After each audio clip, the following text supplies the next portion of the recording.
Kau bisa patahkan kakiku, tapi tidak mimpi-mimpiku.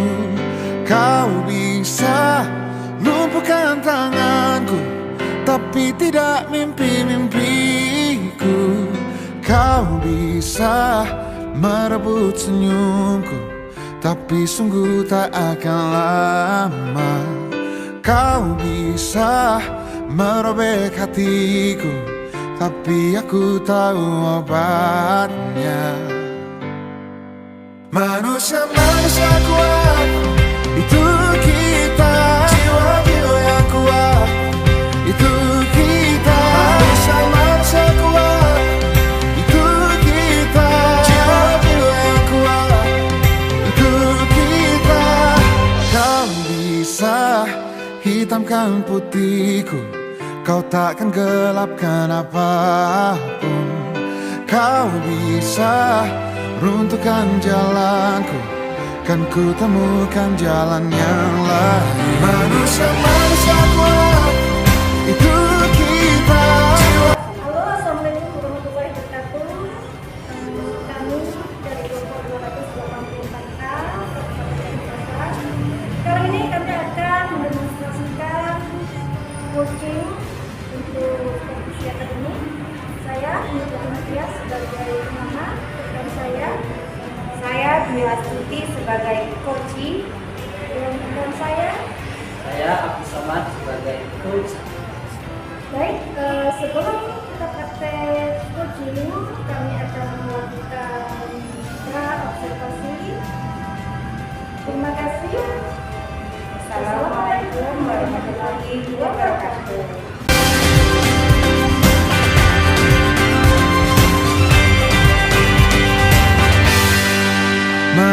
Assalamualaikum warahmatullahi wabarakatuh, Bapak Somad. Waalaikumsalam warahmatullahi wabarakatuh, Ibu Umi. Bagaimana Pak kabarnya hari ini? Alhamdulillah, senang sekali kami Umi pada kesempatan kali ini. Iya, begitu Pak. Saya juga senang ya Bapak ya. Baik Pak Somad, kali ini saya sebagai observer ya Pak ya. Nanti saya akan menanyakan beberapa pertanyaan kepada Pak Somad sebelum Pak Somad melakukan observasi. Agar apa? Agar tentunya bisa membantu Bapak untuk mempersiapkan observasi yang akan Bapak lakukan nanti. Oke Bapak? Ya, Sudah siap Bapak Somad? insya Allah semoga lancar. Oke Bapak. Baik, untuk pertanyaan pertama ya Pak ya, teknik seperti apa sih yang akan Bapak Somad lakukan dalam melakukan observasi ini? Teknik yang saya gunakan adalah teknik alur tirtabu, di mana ketika kita melaksanakan coaching nanti, alur tirta ini merupakan sebuah langkah pasti yang harus kita lakukan. Yang pertama, bahwa teknik tirta ini adalah kita harus menentukan tujuan-tujuan, karena tanpa tujuan, arah yang akan kita lakukan akan bisa tidak sesuai dengan yang kita inginkan. Kemudian harus dalam coaching nanti harus ada identifikasi masalah. Kita harus menemukan masalah apa yang terjadi dalam coaching nanti, sehingga akan menemukan rencana tindak lanjut dari masalah yang kita kembangkan itu. Ada rencana tindak lanjut. Ini yang paling penting dalam sebuah coaching. Kemudian kalau sudah kita memiliki rencana tindak lanjut, tentu harus kita eksekusi.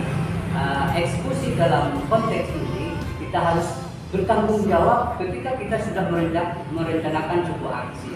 Ini yang terpenting dari sebuah alur atau teknik yang kita gunakan dalam parameter tirta itu. Jadi ada tujuan, ada identifikasi masalah, ada rencana aksi, dan tanggung jawab. Begitulah itu. Ya, baik Pak. Jadi teknik yang Bapak gunakan itu adalah teknik menggunakan alur tirta, itu ya Bapak ya. Baik, untuk pertanyaan yang kedua Pak, kompetensi yang ingin Bapak kembangkan dalam coaching ini apa? Saya lebih menekankan pada kompetensi pertanyaan berbobot, kemudian kehadiran aktif, pendengar aktif. Ya, oke. Jadi yang Bapak kembangkan itu adalah kemampuan menjadi pendengar yang aktif, kemudian Bapak juga ingin memberikan pertanyaan-pertanyaan yang berbobot, begitu ya Bapak ya. Dan untuk pertanyaan selanjutnya, Bapak yang ketiga, kompetensi mana yang secara spesifik lebih fokus untuk Bapak coaching yang akan dilakukan nanti? Pada pelaksanaan coaching nanti saya lebih men-stressing atau men-stressing pada pertanyaan yang berbobot, karena saya berpikir pertanyaan berbobot ini adalah sebagai penentu dari sebuah solusi dalam permasalahan yang terjadi dalam sebuah coaching. Kalau kita sudah mampu memformulasi pertanyaan yang berbobot, insya Allah coaching nanti akan menemukan sebuah solusi, akan menemukan ide-ide segar, dan akan menemukan jalan keluar yang terbaik. Sehingga apa? Coaching dan coach akan sama-sama merasakan. Iya, baik Bapak, siap Bapak kalau begitu. Baik, untuk pertanyaan selanjutnya Pak Somad ya, yang keempat, ini dari kegiatan coaching ini yang akan dilakukan, keberhasilan dari coaching ini itu ditentukan dari indikator seperti apa saja Pak Somad? Indikasi dari keberhasilan dari coaching yang akan saya laksanakan itu pertanyaan yang kita buat itu betul-betul menemukan sebuah solusi. Bukan hanya sekedar pertanyaan. Banyak orang itu bertanya tetapi tidak berbobot lah begitu. Oleh karena itu saya memilih kriteria atau indikator bagaimana pertanyaan saya nanti kepada coaching itu betul-betul mengeluarkan sebuah solusi. Bukan hanya sekedar kita berjuang-juang gitu, bertanya atau tidak ada nilai dari pertanyaan yang kita lakukan. Yang terpenting dari pertanyaan berbobot itu adalah bagaimana coaching menemukan apa yang selama ini menjadi kerisauan, kesusahan dan lain sebagainya, sehingga dengan sendirinya akan memuat sebuah pemecahan masalah solusi yang dimiliki oleh orang. Iya Bapak, baiklah. Mungkin itu saja pertanyaan observasi ini Bapak ya. Nanti kita lagi setelah kegiatan coaching dilakukan, saya berharap nanti ketika Bapak melakukan coaching itu bisa berjalan dengan lancar. Oke Pak Somad? Ya, siap. Terima kasih. Oke, sama-sama Bapak. Wassalamualaikum warahmatullahi wabarakatuh. Kita sama-sama kuat, itu kita. Waalaikumsalam Pak Somad. Selamat sore. Sore Bapak. Bagaimana kabarnya hari ini? Alhamdulillah, insya baik Bapak. Oh iya, obrolan kita pada kesempatan ini kira-kira yang bisa sekitar 7 atau 12 menit gitu. Iya, mau Bapak ada juga ini ada jomblo juga tentang saya ini Pak. Oh gitu ya. Apa yang ingin sampaikan?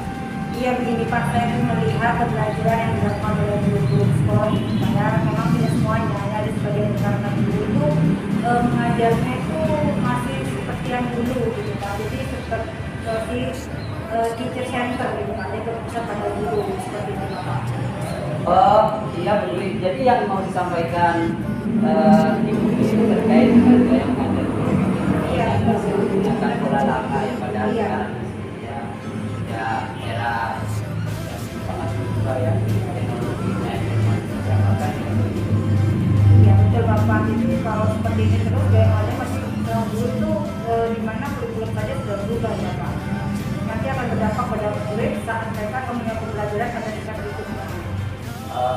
melihat kondisi yang seperti itu apa yang terbersih kemudian atau apa harapan itu terkait kondisi yang diinginkan? Ya saya inginnya membantu rekan guru itu agar dengan adanya di kelas itu tidak teacher center gitu Bapak.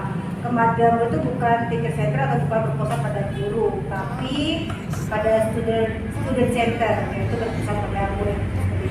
Jadi yang harapan itu adalah sebuah perubahan-perubahan ya. Iya betul. Artinya seorang guru itu harus menyesuaikan dengan keadaan zaman maksudnya. Iya betul. Maksud dari menyesuaikan dengan kondisi zaman itu bagaimana? Iya betul Bapak. Agar rekan-rekan guru di sekolah ini Pak dapat memberikan fasilitas pembelajaran yang sesuai dengan kondisi murid, yaitu atau kebutuhan murid ya termasuk minatnya, kesiapan belajarnya, dan juga program gaya belajar murid. Jadi murid itu mendapatkan pembelajaran yang bermakna untuk menghadapi perubahan zaman gitu Pak. kalau dengan student center yaitu berpusat nulis itu kan lebih mendapatkan pembelajar itu lebih bermakna. Kita akan tahu bagaimana mengatasi kesulitan belajarnya sendiri, menemukan caranya sendiri jika dengan menggunakan cara belajar student center seperti itu. Maksudnya ibu akan memenuhi kebutuhan yang diinginkan oleh murid. Itu harapannya. Iya, harapannya seperti itu dengan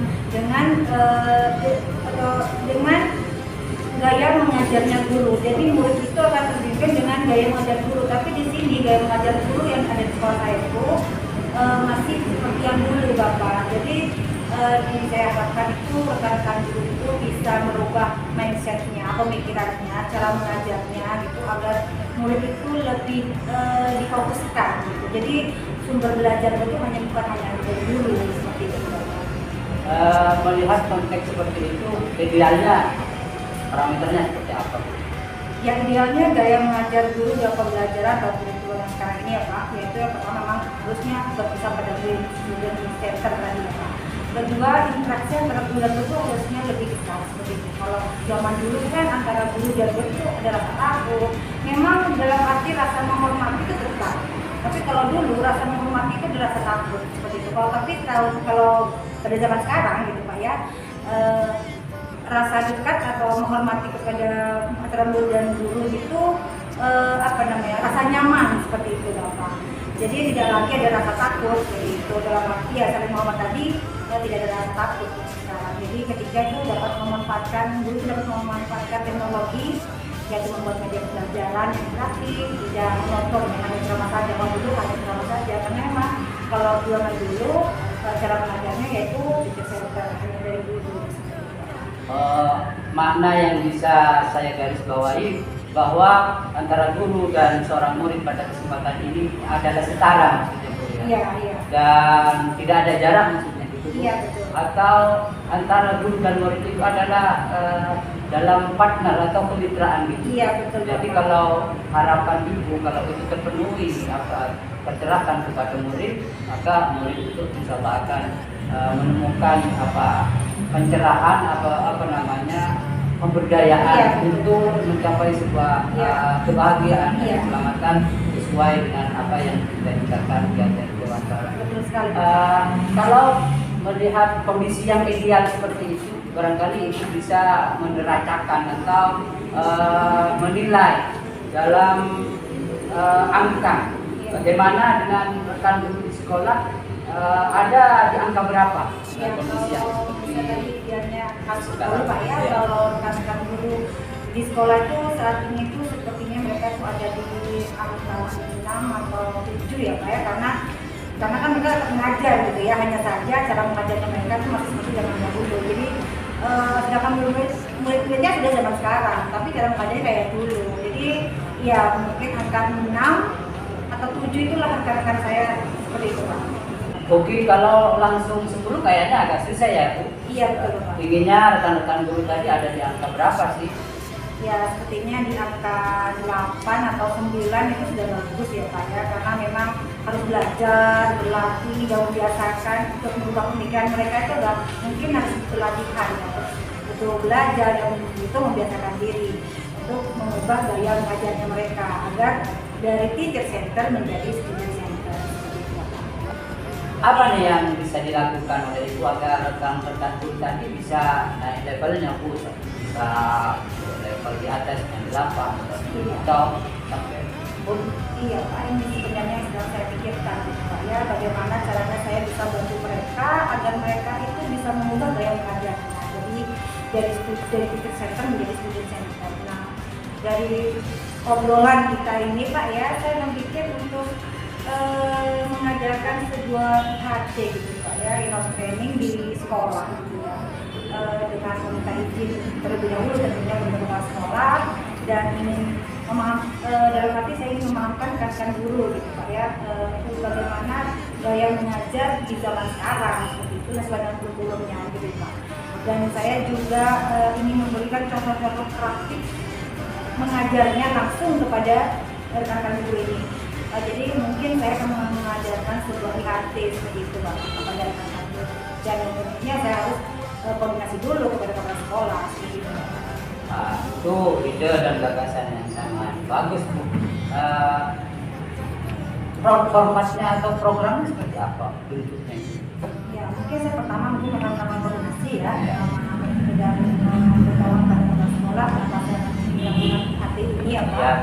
Setelah itu saya akan pelan mengajak rekan-rekan guru untuk memahamkan gaya mengajar yang student center ini seperti apa, seperti itu Pak, dan agar mereka itu mengerti kalau student center ini itu sangat bermanfaat sekali bagi murid gitu Bapak ya. Jadi nantinya murid tidak bisa menjadi calon tetap bisa atau yang tidak suka menjadi suka, karena kalau student center fokus kepada murid itu akan lebih mendapatkan pembelajaran yang lebih menyenangkan, akan lebih semangat. Karena dengan student center guru berarti mau tidak mau akan berkreatifkan dirinya untuk memfasilitasi pembelajaran yang lebih bermakna.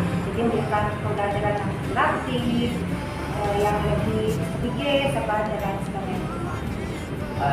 Itu kan konsep-konsepnya. Bayangan pelaksanaannya bagaimana dari apa yang sudah direncanakan? Seharusnya bisa ya Pak dilakukan oleh rekan-rekan guru gitu ya Pak, karena mungkin untuk melakukan IHT ini mungkin saya akan cari waktu gitu Pak ya, agar rekan-rekan guru ini memang benar-benar bisa mengikuti IHT dengan baik dan mereka bisa menerimanya dengan nyaman ya dan mudah dimengerti oleh mereka. Mungkin saya dari pertama akan mengkoordinasikan dengan kepala sekolah tadi, lalu mencari waktu kapan pelaksanaannya dan apa saja kegiatannya pada IHT tersebut. Lalu setelah itu saya mungkin akan perlahan mengajak rekan-rekan guru dan atau saya juga akan mengajak guru yang lebih kompeten gitu Pak ya, seperti ahli informasi berbagi ya Pak. Jadi saya juga belajar, teman rekan-rekan saya belajar, saya pun juga bisa belajar. Sepertinya kegiatan itu walaupun sangat bagus, tapi kayaknya butuh perencanaan yang matang. Bagaimana terkait waktu?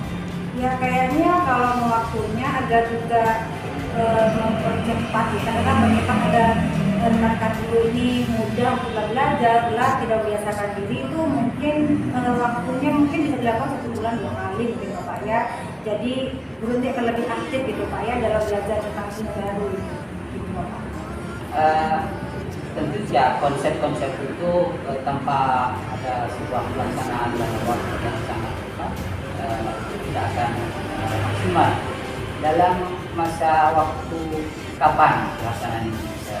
Ya mungkin bisa secepatnya Pak ya, kalau mungkin memberikan umpan balik itu ya secara face to face dulu dari saat istirahat santai gitu Pak ya, saya mengajak membicarakan bagaimana kegiatan belajar mengajarnya duduk di kelas sambil mungkin berkoordinasi kalau ini akan dilaksanakan IHT gitu Bapak. Jadi baru dengan mengajak mereka itu untuk mengerjakan IHT ini nanti mereka akan antusias semangat gitu ya mendapatkan ilmu baru tentang student center itu.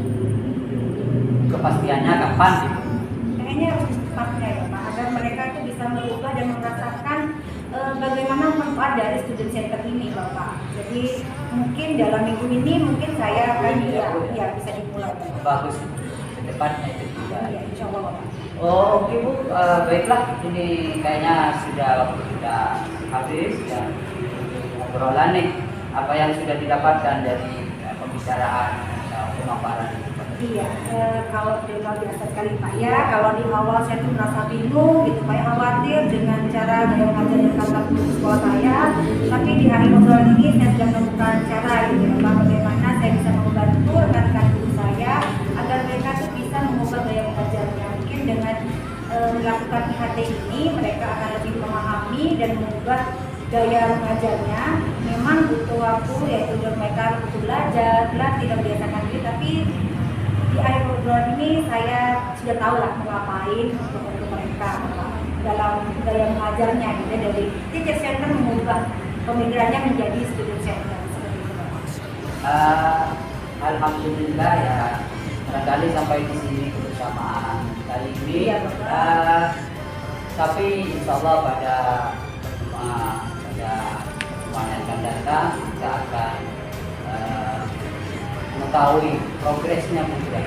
Insya Allah Paling ada. tidak rencana kita itu ada progres, ada Iya. kemajuan. Iya. Ya, semoga kita bisa kembali dan terima kasih atas kebersamaan ini. Sampai di sini, assalamualaikum warahmatullahi wabarakatuh. Waalaikumsalam warahmatullahi wabarakatuh.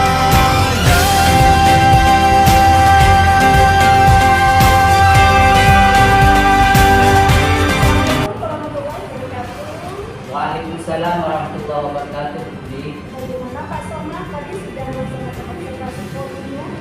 Alhamdulillah, perasaan saya senang sekali karena pelaksanaan coaching yang dilaksanakan pada kesempatan ini berjalan dengan baik dan sesuai dengan ekspektasi. Iya Bapak. Apa yang sudah Bapak lakukan? Ada indikator berdasarkan COVID-nya yang bisa Bapak tanya?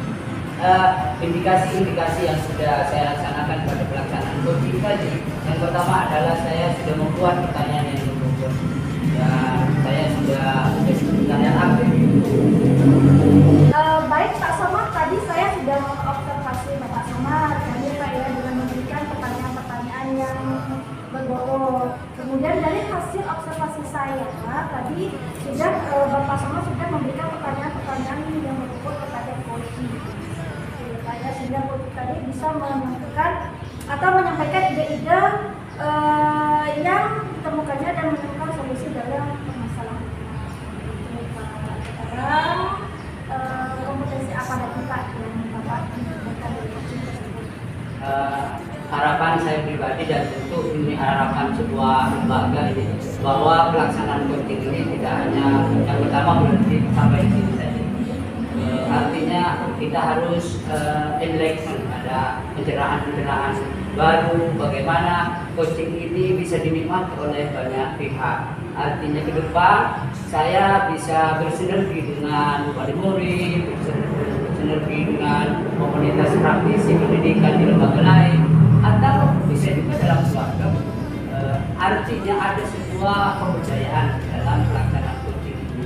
Jadi orang yang menikmati coaching ini tidak hanya guru dengan guru. Jadi guru bisa dengan siswa, guru dengan komunitas praktisi dari pihak lain atau dengan keluarga dan lain sebagainya. Iya Bapak Somad, terima kasih ya Bapak, semoga dengan coaching ini nantinya Bapak bisa memberdayakan komunikasi yang baik dengan rekan guru, dengan murid atau dengan orang tua. Saya sampai ketemu lagi Bapak, terima kasih atas waktunya. Wassalamualaikum warahmatullahi wabarakatuh. Waalaikumsalam warahmatullahi wabarakatuh.